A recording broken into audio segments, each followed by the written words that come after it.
Welcome to Fresh Picked, a youth-based radio program that brings the voices and perspectives of artists to your ears.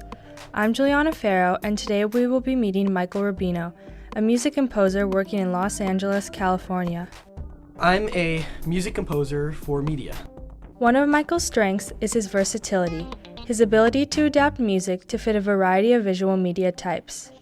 TV shows, commercials, video games, movie trailers.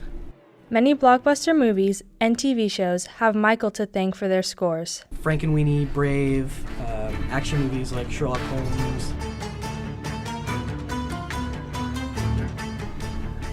Survivor.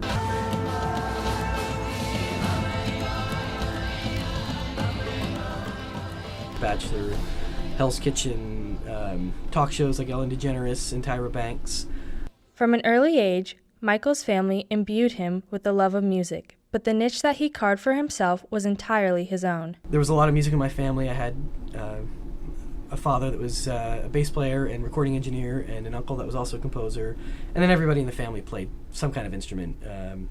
So I was constantly surrounded by it, and I knew at a young age that I wanted to create music.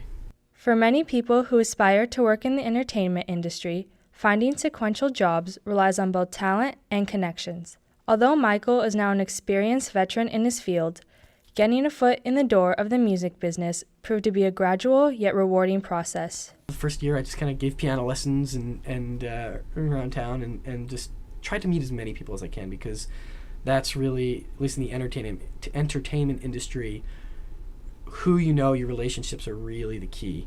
And as those relationships started forming, I found that I could start getting some jobs that were paying, and the more I found that it was working, the more I committed myself over to it completely. So, with many years of experience behind him, Michael shared with me what it really takes to get into the music business and to stand out. It's about filling the needs of the industry and of people. And that's the best way to really be successful at anything, I think, is just be useful. Michael spends countless hours in the studio, matching his music to the picture on the screen and making sure that the audio authenticity captures the visual verve. I also noticed that most of his pieces had a distinguishable Michael Rubino flair to them. When I'm writing music, I'm primarily hired to write orchestral underscore. And what that means is, if you listen to a movie like Lord of the Rings, the big fantasy, epic, dramatic music that's in the back.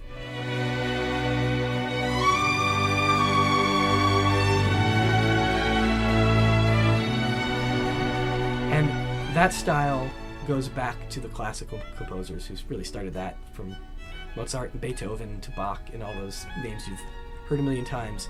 They've influenced that style, and now we've kind of put our own modern twist on it. The road to composing a musical piece for film is mapped by incremental steps.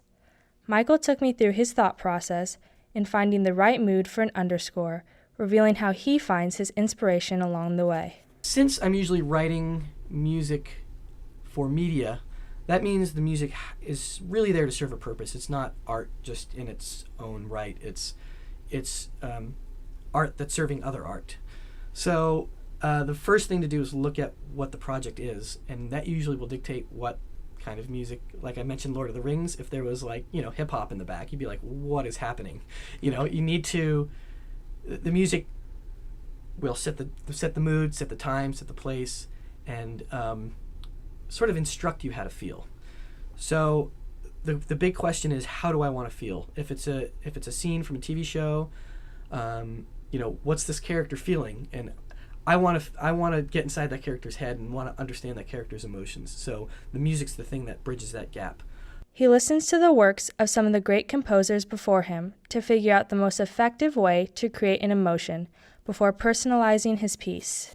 I think no art is really created in a vacuum. Any piece of art, any piece of music is really created with everything that's come before it in mind. You may have a language. If you're a writer, you've got the English language. You've got all of the literature that's come before you to draw inspiration from. What usually works?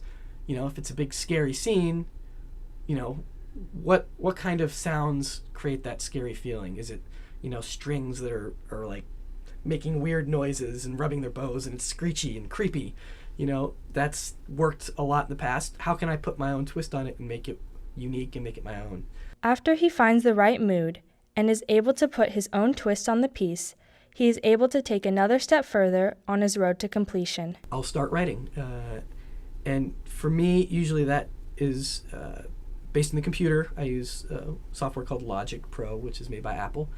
And I begin to use what we call samples, which are recreations of real instruments that I play on the keyboard. And I put all those different sounds together to simulate an orchestra.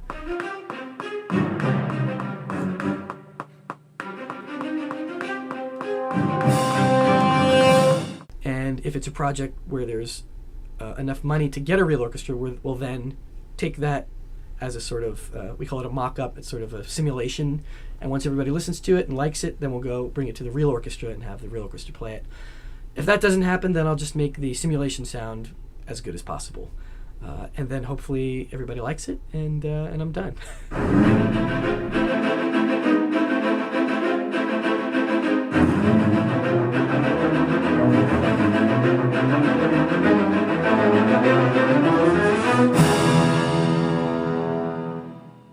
Michael admitted that finding success in the music industry isn't easy, but what's imperative is discovering your own talent and developing your own unique voice. Completely and entirely be yourself, which is super hard as an artist because we're always insecure about everything we create.